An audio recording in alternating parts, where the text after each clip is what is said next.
It was not merely a gift, but a sentence, the kind of silent social execution that only the very wealthy can deliver with a practiced smile.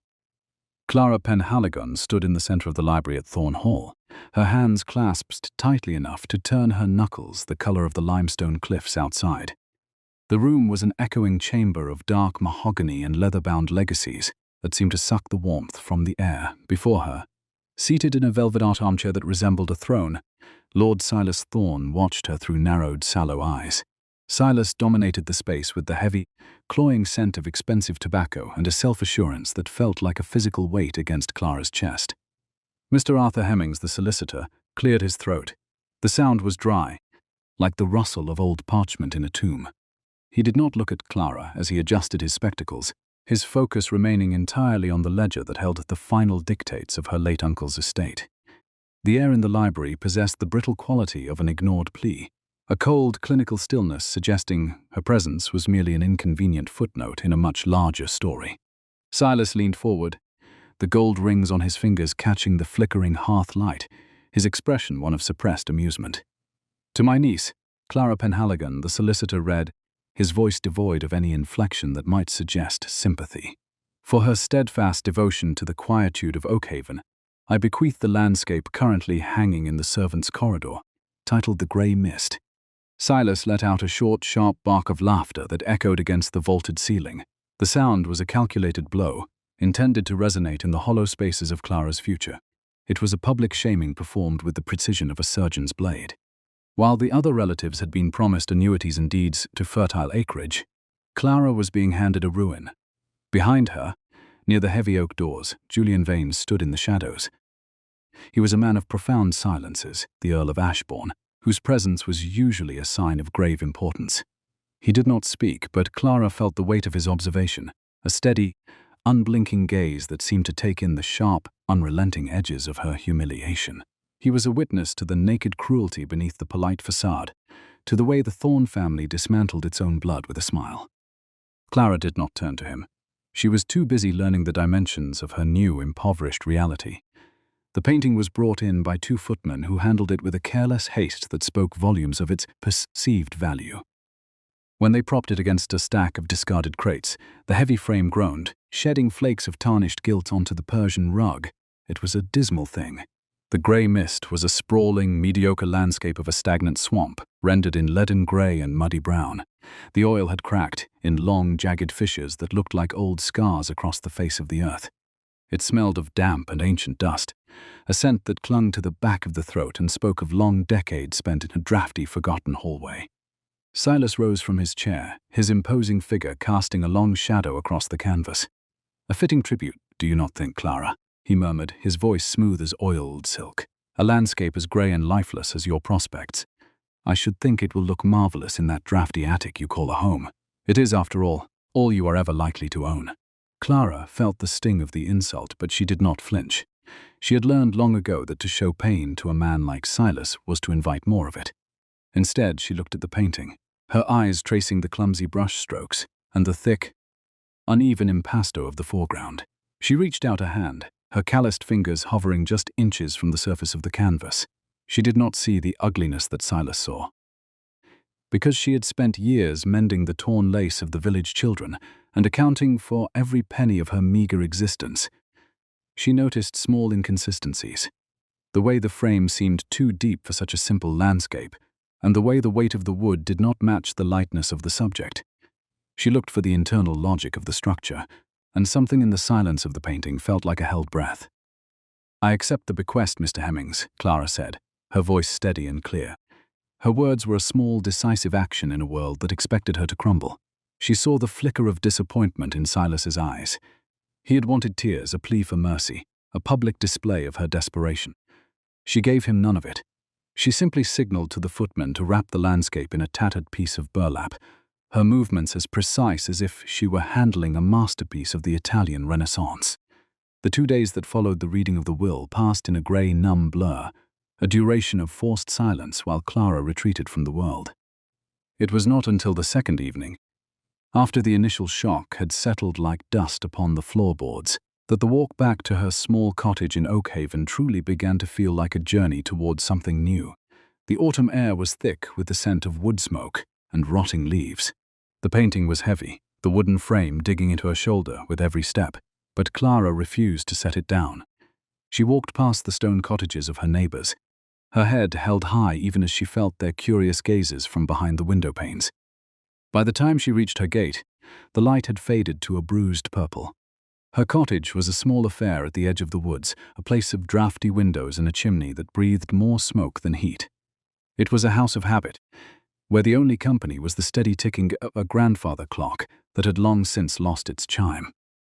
Clara carried the painting inside, the burlap rustling against the stone floor, and made her way up the narrow, creaking stairs to the attic. The attic was her sanctuary, a space of sloped ceilings and exposed beams that smelled of cedar and old paper. It was here that she kept her father's old restoration tools, a few jars of linseed oil, and a collection of brushes that she had mended 1,000 times over. She propped the grey mist against a rickety easel, the dismal grey of the swamp clashing with the warm, amber light of her single tallow candle. In the small, cramped space, the painting looked even larger, even uglier, a monument to the spite of a dead man. A soft knock at the door startled her. It was Martha Gable, her neighbor, a woman whose face was a map of a lifetime of hard work. Martha entered with a small loaf of bread, her eyes immediately falling on the canvas. "Is that it, then?" she asked. Her voice hushed. "That is what they gave you for all those years of service?" Clara did not answer immediately. She stood looking at the painting, her mind already moving past the insult and toward the technical reality of the object before her. "It is what I was given, Martha," Clara finally murmured, her gaze fixed on a particular crack in the foreground where the paint seemed to be peeling away. Silas had not deliberately chosen to be cruel. He had simply inhabited his own cold privilege for so long that the muscle of empathy had long since withered from disuse. He sees a swamp. He sees a worthless landscape. Martha sighed, a sound that carried the weight of the entire village's exhaustion. "They say he's calling in the debts on the common land, Clara. If we can't pay the arrears by the 1st of the month, he'll have us all in the poorhouse." Clara felt the cold draft from the window, but her focus remained on the painting. She picked up a small, stiff, bristled brush and gently ran it over the surface of the canvas. The sound was a dry, rasping whisper. The grey mist was more than a bad painting. It was a wall, a barrier erected to hide something. She remembered her father, a man who had found beauty in the restoration of broken things, telling her that the most important truths are often buried under layers of mediocrity. He had taught her to look for the internal architecture of the object, to understand the structure beneath the facade. "I think Silas made a mistake, Martha," Clara said softly, more to herself than to her friend. She didn't explain herself, and Martha, sensing the shift in Clara's mood, simply left the bread on the small table and retreated back down the stairs. The silence that followed was absolute, the kind of stillness that precedes a storm. Clara sat on her small wooden stool, the candle flickering as the wick burned low. She reached for a small jar of turpentine, the sharp, medicinal scent filling the small attic and clearing her head. She looked at the painting again, not as an insult but as a puzzle. The frame was indeed too heavy, constructed of solid oak that had been painted over with cheap gold-colored wash. The canvas itself felt stiff, almost rigid, as if it were composed of more than just a single layer of linen. Clara leaned in, the heat of the candle warming her face, and noticed a small, almost invisible seam along the bottom edge where the fabric met the wood. It was a precise, calculated detail that no mediocre artist would have bothered with. Her heart began to beat with a slow, steady rhythm, the pace of manual labor and rising hope. She knew the suffocating contour of invisibility. She had lived in its shadow for 20 years. But she also knew the value of a secret held in the hand. Silas had given her this painting to humiliate her, to prove that she was as worthless as the landscape he had chosen. But as she touched the seam, feeling the subtle, rhythmic give of the dual layers beneath the frame, Clara realized that the ruin in her attic was not a sentence at all. It was an invitation. She picked up a small palette knife, the steel cool against her palm. She did not start cleaning yet. She simply watched the painting in the dying light, observing the way the shadows fell across the muddy swamp. The world outside was cold and indifferent. The villagers were facing ruin, and the powerful were laughing in their grand libraries. But in this small, drafty attic, the air felt thick with possibility. Clara Penhaligon was no longer looking at a bad landscape. She was looking at the first layer of her own vindication. She reached out and pinched the wick of the tallow candle, leaving the attic in a sudden, expectant dark. As the first layer of the grey mist begins to lift, where are you tuning in from this evening? Have you ever found a hidden truth in something the world called worthless? The dawn arrived in Oakhaven not with a burst of gold, but with a slow, creeping pallor that seemed to drain the colour from the very stones of the cottage. Clara Penhaligon sat motionless on her low wooden stool, her back straight, and her hands resting precisely on her knees. The attic was a chamber of frost. The air she exhaled bloomed in small, translucent clouds that drifted toward the sloping beams before vanishing into the shadows. She did not move to stoke the small hearth downstairs, nor did she reach for the bread Martha Gable had left for her. Instead, she watched the light. She watched the way the morning sun, thin as watered milk, began to pick out the jagged ridges of the cracked oil on the easel before her. The grey mist looked even more dismal in the unvarnished honesty of the morning. It was an expansive, uninspired depiction of a marshland, a work of such profound lack of talent that it felt like a deliberate offence to the eye. Silas Thorne had known exactly what he was doing when he chose this piece from the servants' corridor. He had intended for her to look at this swamp every day and see her own life reflected in its muddy depths, a stagnant existence devoid of beauty or prospect. But Clara was not looking at the swamp. She was looking at the way the canvas pulled at the corners of the heavy oak frame. She was looking at the minute, almost imperceptible sag in the center that suggested a weight the subject matter could not justify. She reached for a small leather-bound chest tucked beneath her father's old workbench. The wood was scarred and darkened by decades of spilled linseed oil and walnut stains, a repository of a craftsmanship that the world had largely forgotten. This chest was her true inheritance, far more valuable than the tarnished gilt of Thorne Hall. Inside, nestled in velvet-lined compartments, were the tools of a very specific trade.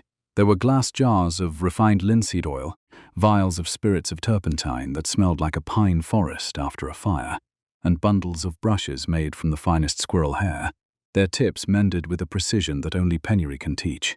Her fingers brushed against a small, silver-handled magnifying glass, the metal biting into her cold skin with a sharp, grounding reality. Her father had been a man of quiet hands and loud thoughts, a curator who understood that the world was rarely what it appeared to be on the surface. He had taught her that a painting was not merely a decorative object, but a living body with its own internal architecture. He used to say that if you wished to know the truth of a thing, you had to look for the water, not the wheel. You had to listen for the steady, rhythmic pulse of the structure beneath the facade. Clara felt the weight of his memory now, a warm current of hope in the freezing attic. She began the ritual of preparation with the steady, practiced movements of a woman who found sanctuary in labor. It was a slow, meditative process that required a mind cleared of the clutter of social shaming and family betrayal. She poured a small amount of the solvent into a porcelain dish, the liquid clear and volatile. The scent was immediate and bracing, a sharp medicinal sting that seemed to cut through the musty smell of the attic and the lingering scent of tallow. It was the scent of restoration, of stripping away the lies that time and spite had layered over the world. She dipped a small cotton swab into the mixture, her touch as light as a feather as she tested the strength of the spirits against her own calloused palm. She thought of Julian Vane, the Earl of Ashbourne, and the way he had stood in the shadows of the library. He had not spoken a word of comfort, nor had he offered a gesture of protest against Silas's cruelty. Yet, there had been something in the precise quality of his silence that stayed with her. He had not looked at her with pity, but with a steady, unblinking observation, as if he were reading a ledger and found the entries lacking in logic. He was a man who understood the value of a silent witness, and in the quiet of her attic, Clara felt as if he were still watching her, waiting to see if she would crumble under the weight of the ruin or if she would find the strength to mend it. The first stroke of the solvent against the canvas was a moment of profound tension. Clara did not start with the center of the swamp. She began in the lower right-hand corner, where a clump of muddy reeds met the tarnished frame. As the spirits touched the surface, the old yellowed varnish began to weep. It turned a dark, syrupy amber, revealing the leaden-grey oil beneath. She worked in small, circular motions, her focus so intense that the world outside the attic ceased to exist. She did not hear the distant lowing of cattle or the sound of the wind rattling the diamond-paned window. She thought only of the resistance of the paint. The oil was too thick, applied with a heavy, clumsy hand that seemed designed to obscure rather than define. It lacked the nuanced glazes and the delicate layering of a true landscape. It was a mask, a crude barrier erected to hide the texture of the linen beneath. As she cleared a small square of the foreground, Clara noticed a strange inconsistency in the weave. The canvas was too rigid, too unyielding for a single layer of linen. She picked up the magnifying glass, her heart beginning to beat with a slow, steady rhythm, the pace of manual labor and rising suspicion. She saw a hairline fracture that did not match the jagged cracks on the surface. It was a straight, intentional seam that ran the entire length of the lower stretcher bar. She picked up a small palette knife, the steel cool and reassuring against her palm.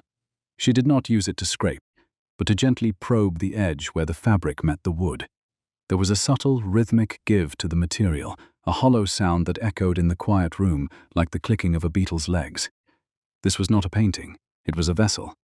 Silas had given her a ruin, believing it to be a final insult, but he had failed to look beneath the surface. He had seen only the murky illusion of the marsh, never imagining that the canvas's physical framework held a secret he was too arrogant to perceive.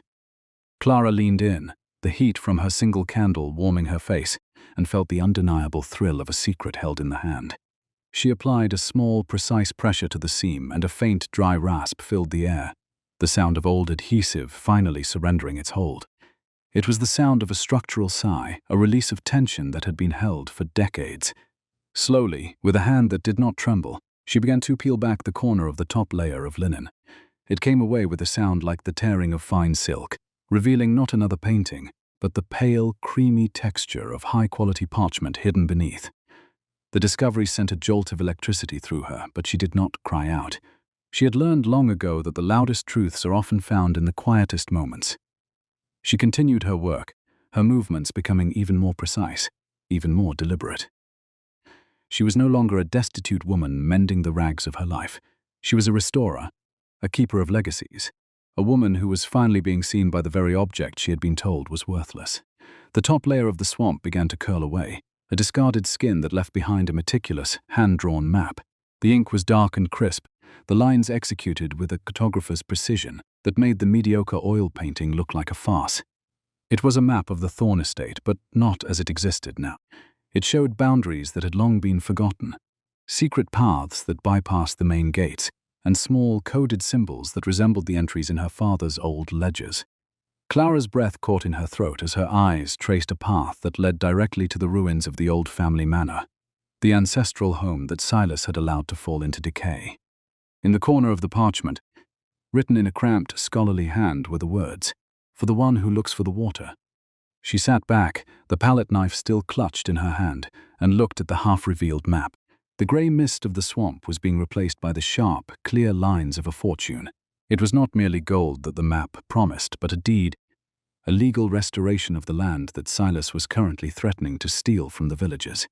She felt a sudden, fierce sense of vindication. Silas had meant to bury her in this attic with her poverty, but he had accidentally handed her the key to his own undoing. She was no longer looking at a bad landscape. She was looking at the first page of her own justice. The light in the attic had shifted, the pale morning sun giving way to a stronger, more certain glow. Clara reached out and gently touched the parchment, her fingers tracing the boundaries of the village common land. She knew the labor that lay ahead of her.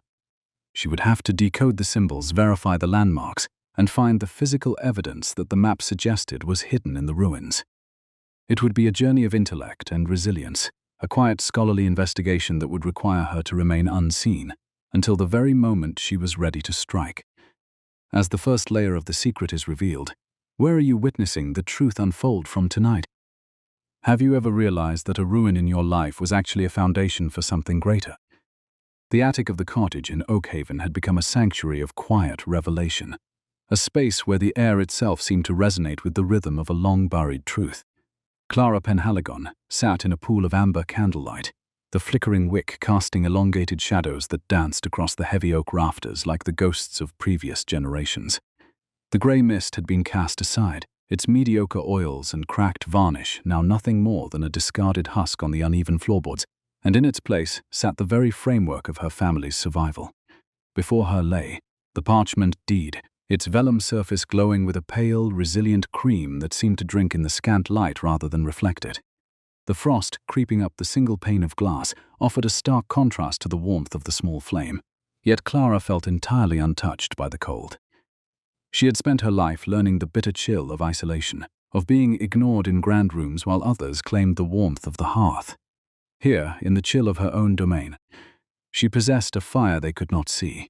She did not rush her examination, for she knew that the greatest truths are found in the slowest transitions. The restoration tools her father had left her, the small glass jars of linseed oil, the carefully mended brushes made of badger hair, the precise slivers of bone used for smoothing creases, were laid out before her like the instruments of a surgeon. She held a heavy brass magnifying lens with a steady hand, her fingers sensing the minute pressure of the air as she moved the glass over the intricate lines of the map. The sound of the tearing canvas had been a harsh, necessary violence, giving way to the fragile safety of the hidden vellum beneath. The scent of the precise solvent still lingered, a sharp, grounding presence that cut through the musty smell of damp wool and old cedar. It was a familiar aroma, one that brought memories of her father's hands, always stained with ink and determination. Now, that sharp tang was joined by the ancient animal scent of the parchment itself. It was a clean smell, a smell of permanence and legal weight. She ran a careful fingertip along the very edge, feeling the slight resistance of the material. Clara leaned in, her breath coming in slow, rhythmic pulses that mirrored the focused intensity of her labor. The map was a masterpiece of hidden intent, executed in iron gall ink that had bitten deep into the skin. The lines were as crisp as the day they were drawn. It was not merely a rendering of the Thorne estate. It was a testament of legacy. She traced the village common land with a delicate touch, her heart beating with a heavy, subterranean thrum. This land, which Silas Thorne was currently threatening to seize to pay off his own mounting debaucheries, was marked with a bold crimson line. It was an anchor of perpetuity, a deed disguised as a worthless landscape to keep it from the hands of the greedy. The silence in the attic was absolute, yet Clara felt as if she was standing in the middle of a crowded ballroom, the map whispering secrets that had been silenced for decades. It showed hidden springs that fed the valley, the depth of the limestone quarries marked in careful cross-hatching, and the precise acreage of the ancient oak woods that provided the village with its name and its livelihood. Every boundary was defined, every tenant right preserved in the unyielding geometry of the lines. More importantly, the parchment was annotated in a cramped, scholarly hand she recognized with a sudden surge of familiarity. The writing of her grandfather. He had been a meticulous steward of the Thorne legacy, a man who understood that true wealth was not measured in fleeting gold, but in the enduring foundation of limestone and deep earth. He was the man Silas had usurped, a man who had seen the coming storm of his son's avarice and built a fortress of paper and oil to protect the future. He had known that the truth could not survive in the open, not when cruelty held court at Thorne Hall. Julian Vane came to mind then, the man who had watched her public shaming at Thorne Hall with that steady, unblinking gaze. He had seen the ruin she had been handed, yet he had not looked away or offered platitudes. While others had whispered behind their painted sarsenet fans or offered pitying glances at her battered hem, Julian had simply watched. He possessed the quiet stillness of a man who listens for the hidden currents instead of the surface noise. She wondered now if he, in his silent observation, had sensed the inconsistency of the gift. Julian was a man who understood the weight of a ledger and the value of what is left unsaid. He did not traffic in the loud, performative cruelty of Silas Thorne, nor did he find amusement in the degradation of those with less power. In the quiet of her sanctuary, Clara felt a sudden, sharp desire for him to see this, not for the fortune it represented, but for the craftsmanship of the deception. It was a labor of integrity that he, above all others, would surely respect. The thought of his dark, thoughtful eyes taking in the brilliant mathematics of the map sent a quiet thrill of validation through her chest. She moved her focus to the fine detail of the ink in the lower quadrant, near the ruins of the old family manor. There, a symbol appeared that was found nowhere else on the map, a small stylized key intertwined with a stalk of grain rendered in a faint golden wash. Beside it was a series of coordinates that defied the standard surveying marks of the era.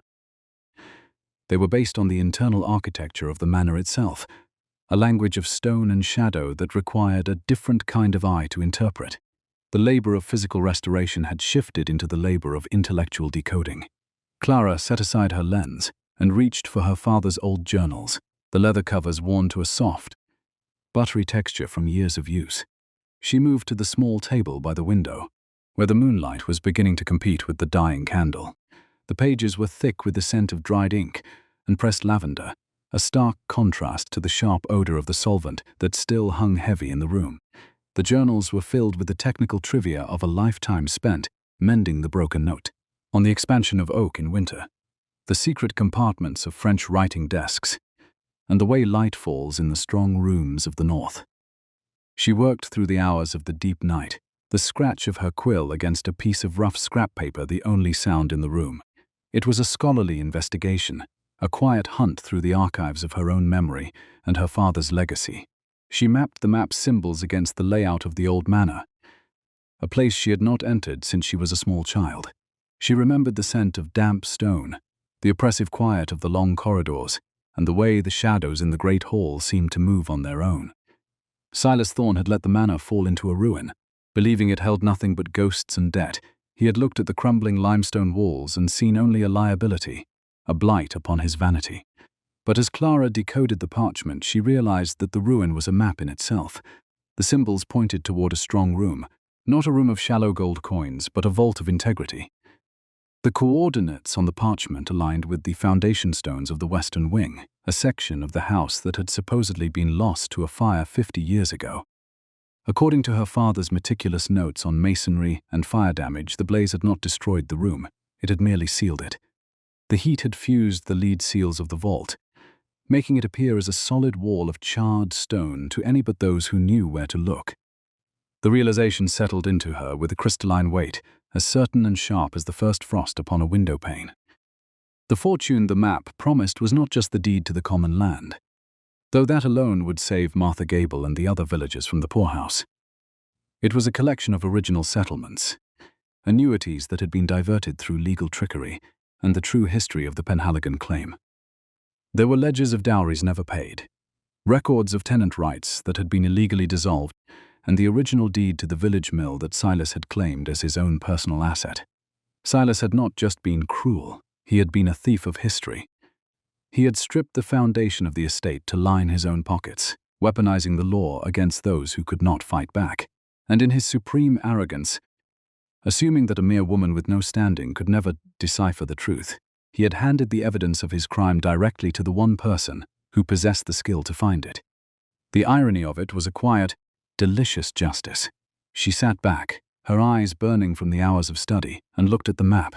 It was a beautiful thing now, the creamy parchment glowing in the early light of dawn like a beacon of justice. The grey mist was gone, replaced by a clarity that felt like a sharp, cold wind sweeping through a closed room.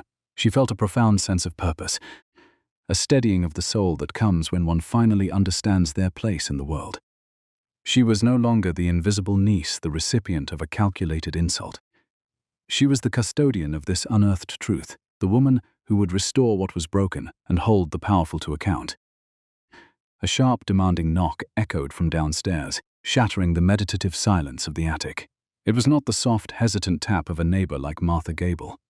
This was the sound of authority, the sound of a world that believed it held all the cards, come to collect on the debts Silas had forced upon them. Clara Penhaligon stood up, her movements calm and precise. She covered the map with a piece of plain linen, the heavy woven fabric whispering as it settled over the parchment to hide the secret once more. She did not feel fear, nor did she feel the frantic energy of the hunted. Instead, she felt the cold, steady weight of a victory that had not yet been announced to the world. She looked at the candle, which had burned down to a tiny, sputtering pool of wax. With a single controlled breath, she extinguished the flame. The room was plunged into the grey, expectant light of the morning. Clara turned toward the stairs, the weight of the secret held firmly in her mind, and the clarity of her purpose guiding her steps. She began the walk down to meet whatever the day had decided to bring, knowing that the foundation of her future was finally secure, and that the justice they were owed was entirely within her grasp. As the secret of the map is finally revealed, where are you tuning in from tonight? Have you ever had to peel back the layers of a disappointment to find the map that would lead you home? Tell me where you are listening from as the light finally breaks over Oakhaven. Clara Penhaligon descended the narrow, protesting stairs of her cottage with a composure that felt like a suit of armor. The demanding knock at the door continued, a rhythmic and hollow sound that lacked the frantic energy of a neighbor in distress, possessing instead the dry authority of an official summons. She reached the bottom step, her fingers trailing lightly over the rough-hewn stone wall, and paused for a single focused breath. The air in the hallway was thick with the scent of wood smoke and the lingering, sharp medicinal tang of the spirits she had used in the attic throughout the long revelatory night. Before she reached for the bolt, her mind drifted back to the final hour of candlelight, where the map had finally yielded its most vital secret. She had spent hours cross-referencing a specific mark on the hidden parchment with her father's journals, those leather-bound volumes that smelled of cedar and old stone. There, on a page yellowed by time, she had found the match, a stylized key, its bow shaped like a heavy iron clover, intertwined with a singular bending stalk of grain. It was not merely an artist's flourish. It was a navigational marker, a mason's signifier, pointing toward the western wing of the ruined family manor. According to her father's meticulous masonry notes, this specific symbol indicated the location of the sealed vault, a strong room hidden beneath the scorched foundations that had survived the great fire of her childhood. The discovery had given her the unmistakable chill of revelation, a cold, hard certainty that the fortune of the Penhaligon line was not lost, but merely waiting for the right hand to claim it. She adjusted the cuffs of her simple linen dress, her calloused hands steady despite the exhaustion that pulled at the corners of her vision. When she finally drew back the heavy iron bolt, the sound was a sharp, decisive crack that seemed to echo through the quiet of Oakhaven. On the threshold stood 3 men, their forms blurred by the morning mist, casting long, encroaching shadows into her small entryway. At first they were merely unidentified figures of threat, their faces obscured by the brims of their hats, representing the cold machinery of debt. However, as the lead figure stepped forward, the clinical detachment of the law revealed itself in the person of Mr. Arthur Hemmings. The solicitor was a man who seemed to be constructed entirely of grey wool and professional distance, his face a map of small, careful creases. He held a heavy leather satchel against his chest, the brass buckles tarnished to a dull, honest brown. He did not immediately speak. He simply observed Clara with a scrutiny that took in her tired eyes and the soot upon her hem, as if he were assessing the durability of a piece of evidence. The silence between them was heavy and unyielding, carrying the chill of a room that had not known a fire in many years, a cold and expectant stillness that Clara met with a polite, unblinking regard. "May I come in, Miss Penhaligon?" he asked, his voice possessing the dry, rasping quality of old parchment.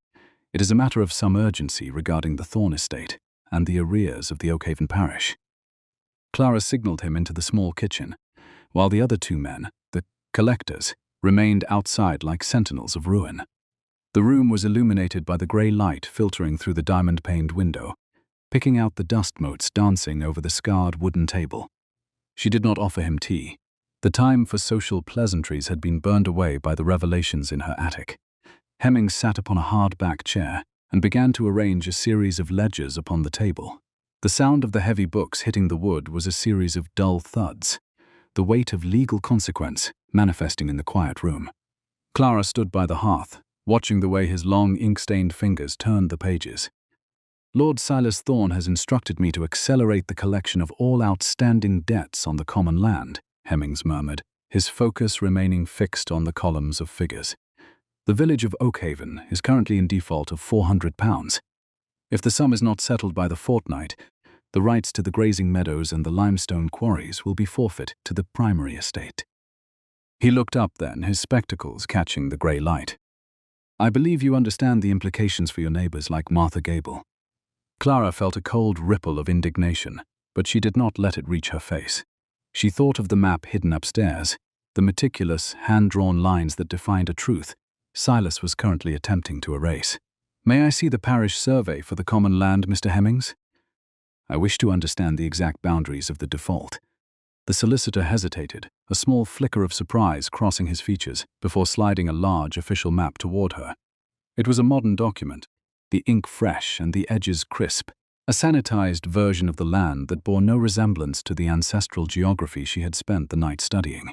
She leaned over the table, her eyes scanning the current survey, with the same analytical focus she used when stripping a layer of corrupt oil from a canvas. She cross-referenced the coordinates in her mind, matching the official lines against the secret geometry of the parchment deed.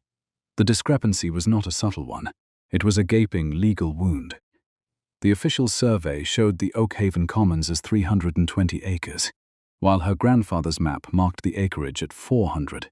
Silas had been systematically shaving the boundaries for years, a slow and silent theft of 80 acres of the valley's most fertile soil. "The survey is incorrect, Mr. Hemming," she said, her voice steady and clear. "These boundaries do not align with the original Penhaligon settlement. I believe you will find that the village owes no debt at all for the income from the disputed acreage more than the supposed arrears." Hemmings looked at her, his expression unreadable, but he did not argue. He simply closed his ledger with a final heavy click. "If you wish to dispute the Thorne claim, Miss Penhaligon, you must do so before the magistrate. But Silas Thorne does not wait for courts. He expects a resolution today." Clara knew then that she could no longer hide in the shadows of her cottage. By the 12th day of her inheritance, the frost had turned the world into a landscape of white glass. She gathered her father's journals and the hidden deed, wrapping them in a protective layer of oilcloth, and began the long, silent walk toward the grand, imposing gates of Thorne Hall. She would not wait for the debt collectors to return with more men. She would take the fight to the heart of the corruption. Thorne Hall loomed out of the mist like a predator, its grey stone walls slick with damp. As Clara entered the cavernous great hall, the scent of expensive tobacco and beeswax filled the air, a stark contrast to the honest smell of wood smoke in Oakhaven. Standing by the massive limestone hearth was Julian Vane, the Earl of Ashbourne. He was a man of quiet, observant power, his presence marked by a stillness that felt like a shield. Remaining mute, his gaze followed Clara as she crossed the polished floor, his eyes acknowledging her arrival with a flicker of respect that she had never felt from the nobility before. At the far end of the hall, Lord Silas Thorne stood behind a mahogany desk, his tall figure swathed in a coat of fine wool and dark fur. He looked at her with a social coldness that was meant to remind her of her irrelevance, yet there was a tension in his jaw that betrayed a sudden, subterranean anxiety. He did not wait for her to speak. "I find myself in a sentimental mood, Clara," Silas murmured, his voice smooth and dangerous.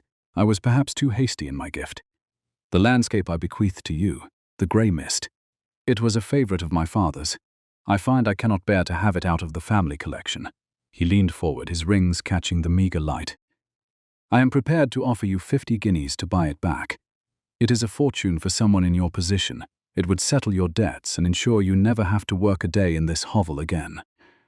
Clara stood her ground, the weight of the hidden parchment against her side providing a grounding heat. She looked at him, not with the deference he expected, but with the quiet, observant gaze of a restorer who has found the rot beneath the gilding. She saw the unmistakable indicators of his terror, the slight tremor in his gloved hand, and the way his gaze refused to settle on hers. Silas Thorne was not here because of sentiment. He was here because he had realized far too late that he had handed her the very evidence of his crimes. "The painting is no longer in its original state, Silas," Clara said softly, her words a small, decisive action that seemed to make the air in the room vibrate with tension. "I have spent the night looking at the bones of the thing. I find that its value is far greater than 50 guineas. In fact, I find its value is entirely incalculable to anyone but the rightful owners of this land." She stepped forward and placed the father's journals and a copy of the revealed map onto his desk, right over the official Thorne ledgers.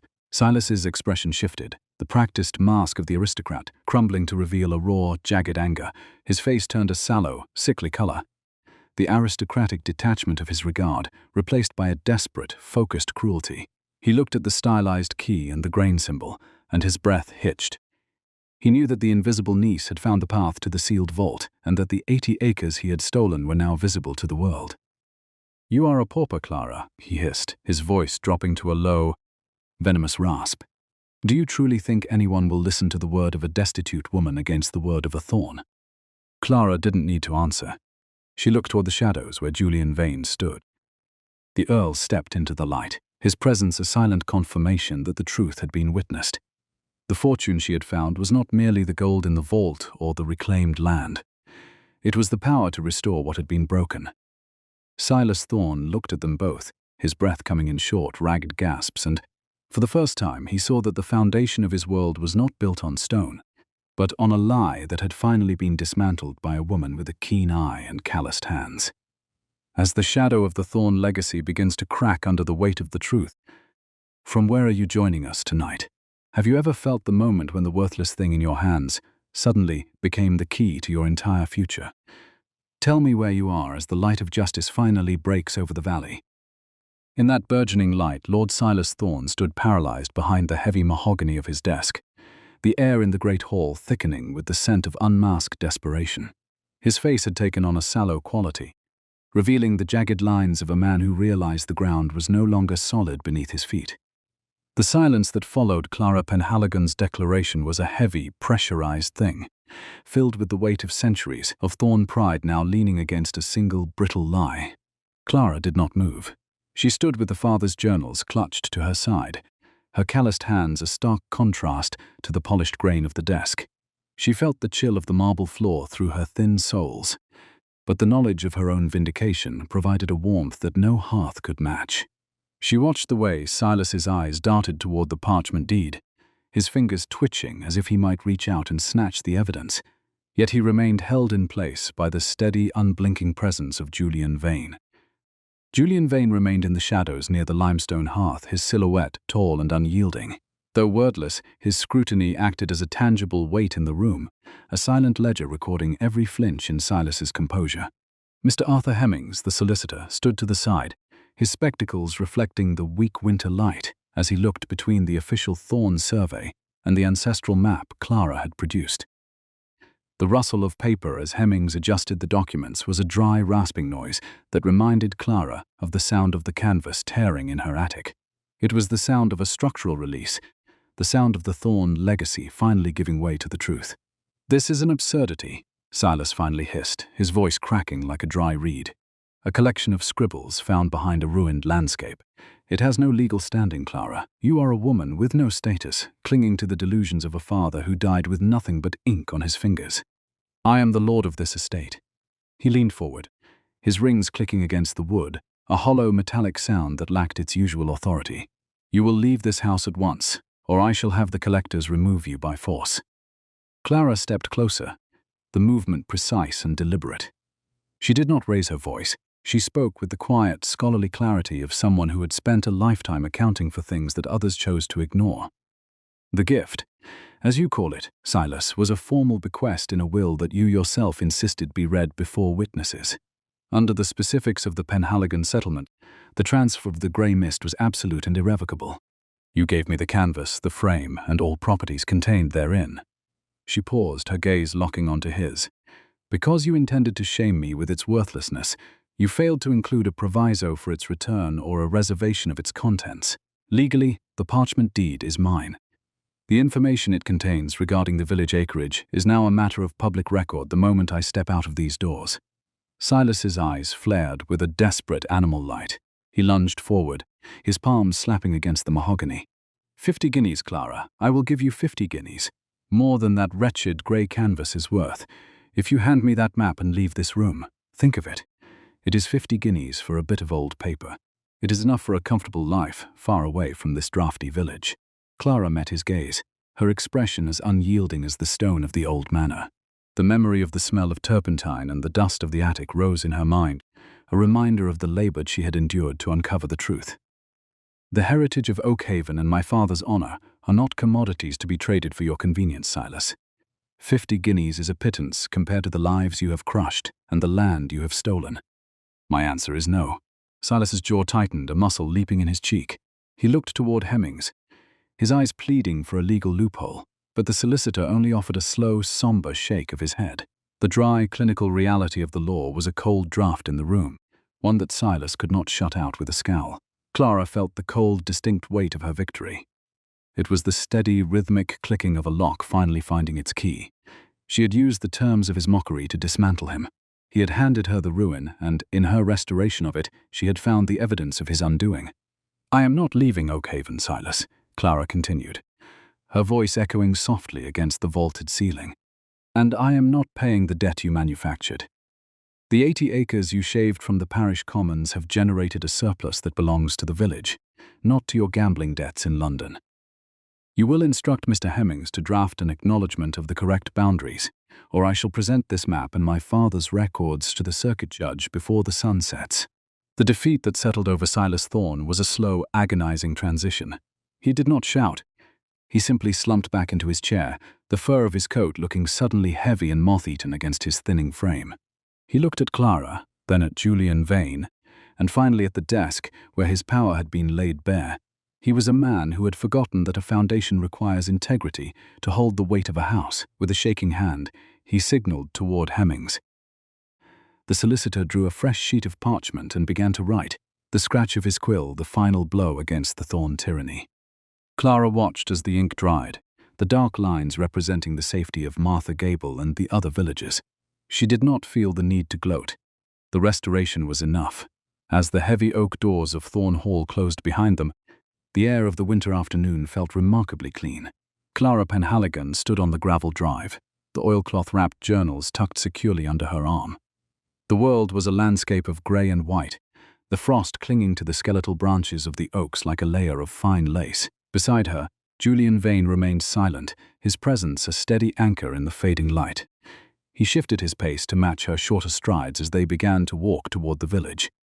They moved in the companionable stillness of a shared understanding, a quiet, meditative rhythm that required no words to bridge the gap between their social standing. They moved away from the groomed paths of the estate and toward the tangled woods that led to the western valley. The ground was hard, the frozen earth crunching beneath Clara's boots with a sound like breaking glass. The map she had revealed in her attic was no longer a theoretical object. It was a living guide. She followed its invisible markers, seeking the hidden currents, not the visible tracks of those who had passed before. She noticed the way the limestone outcrops aligned with the ancient boundaries, and the way the drainage suggested a path toward the ruins of the old family manor. "You have a restorer's eye, Clara," Julian murmured, his voice low and resonant in the still air. It was the first time he had used her name without its formal title, and the sound of it sent a subtle heat through her chest. Most would have seen only the swamp in that painting. Silas saw only his own cleverness.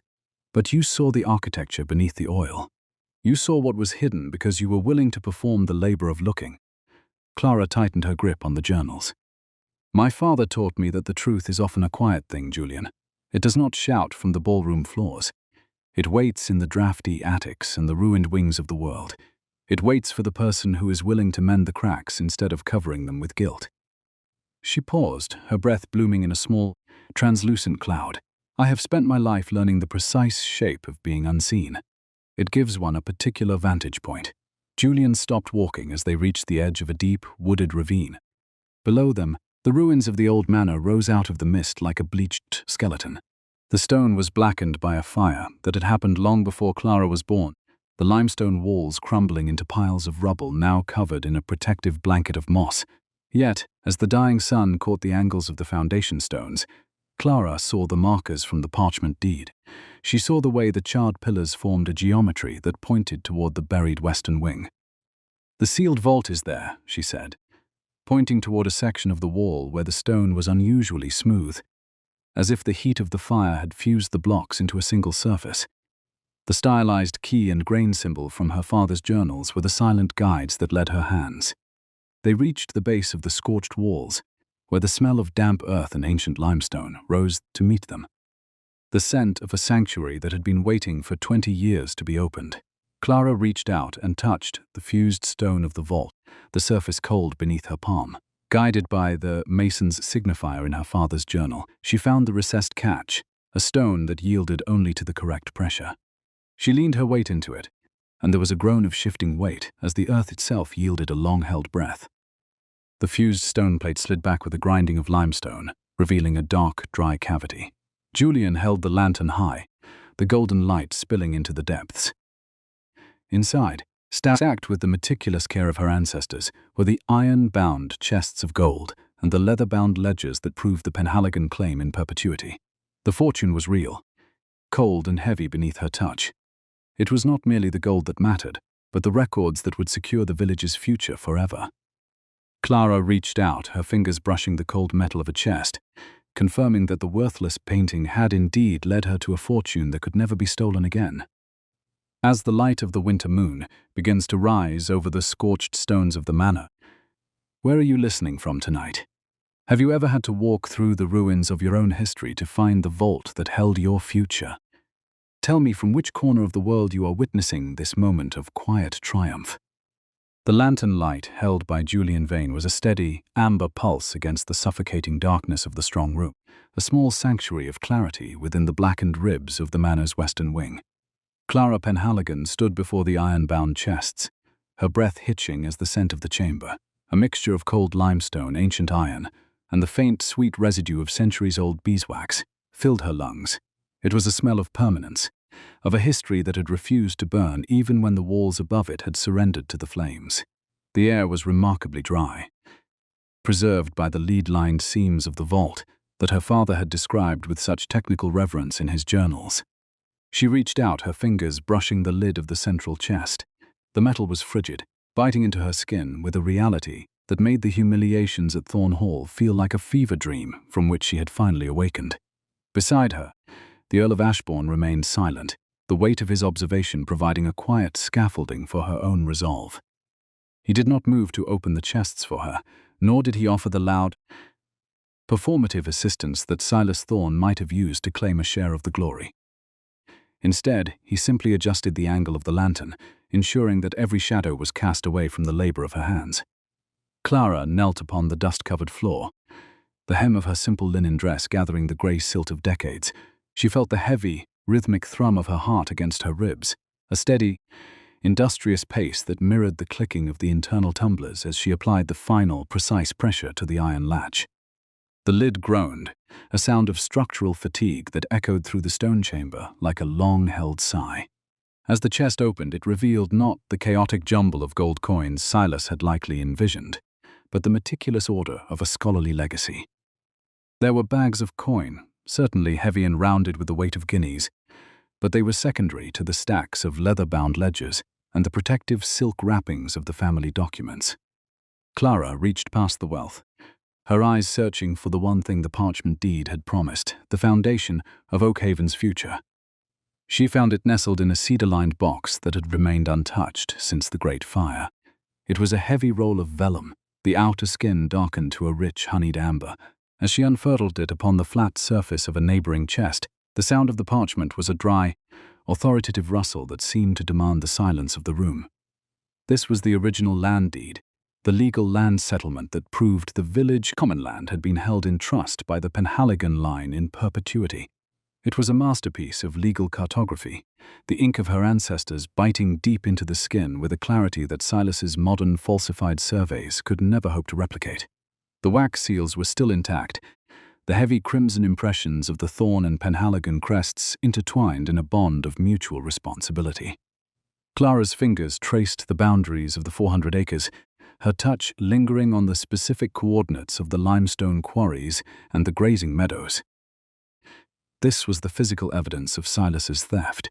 The deed confirmed that the income generated by the disputed 80 acres had always belonged to the parish trust, meant to sustain the village mill and the poorhouse.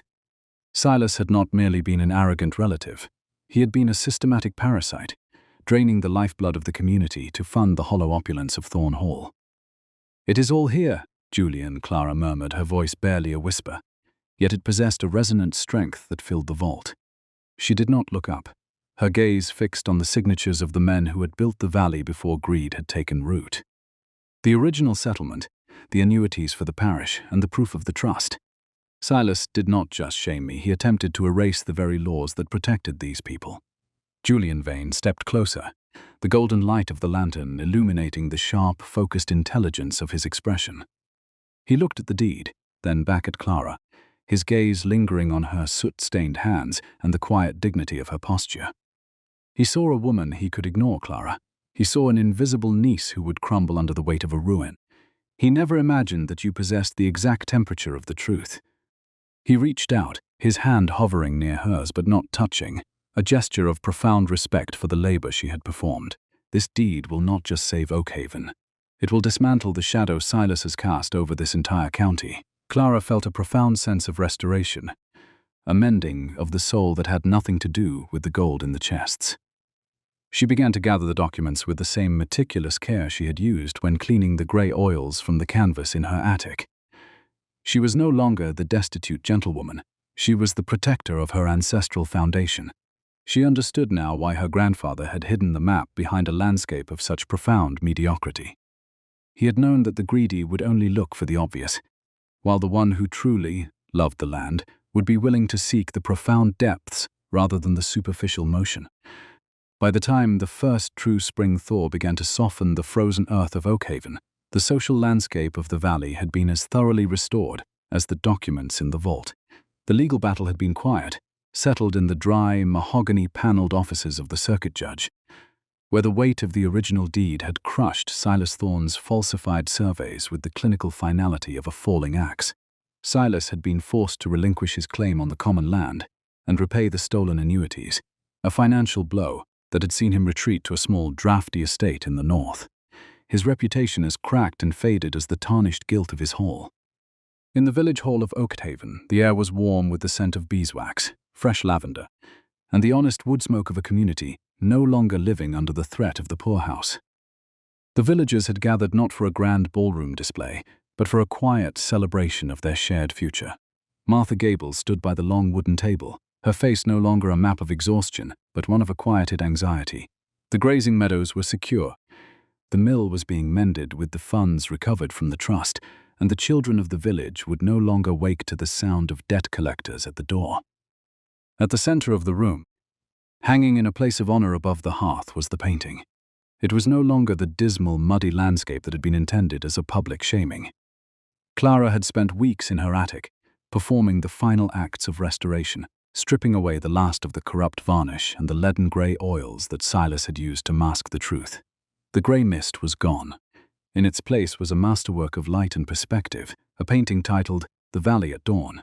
The landscape revealed was not a stagnant swamp, but a lush, vibrant depiction of the Oakhaven Valley as it had been seen by the person who loved it most. The limestone cliffs were rendered in a warm, pearlescent white. The ancient oaks were deep and verdant, and the light of the rising sun was captured with a delicate, luminous glaze that made the canvas seem to breathe. It was a painting of abundance and integrity, a visual anchor for the village's identity. The mediocre swamp had merely been a mask, a calculated layer of ugliness that Clara had peeled away with the precision of her intellect and the labor of her hands. Julian Vane stood beside her, his dark frock coat a sharp contrast to the warm, amber light of the hall. He looked at the painting, then at Clara, who stood in a dress of fine sarsenet, her hands no longer soot-stained but still possessing the strength of a restorer. They stood in the companionable stillness that had become the foundation of their connection, a shared silence that required no modern flattery or loud declarations. It was always there, was it not? Julian murmured, his gaze fixed on the way the painted sun caught the edge of the limestone quarries. The beauty was never missing. It was merely waiting for someone who knew the shape of things to find it. Clara looked at her neighbors, at the restored landscape of her own life, and felt the deep, contented quiet of a woman who was finally truly seen. She had walked through the ruins of her history and found that the structural core of her world was strong enough to carry her into the future. "It is not enough to own a legacy, Julian," she said softly, her eyes reflecting the glow of the hearth. "One must be willing to mend the cracks and listen for the truth in the silence. Value is not inherited. It is uncovered."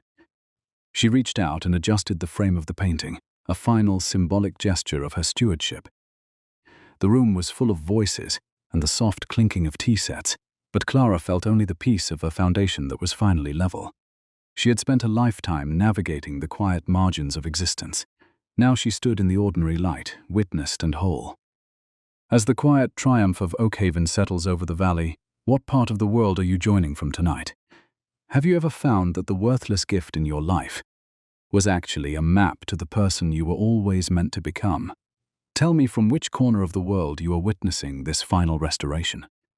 From the drafty attics to the grand halls of justice, I hope you find the deeper truth in your own story. Thank you for walking through the grey mist with me.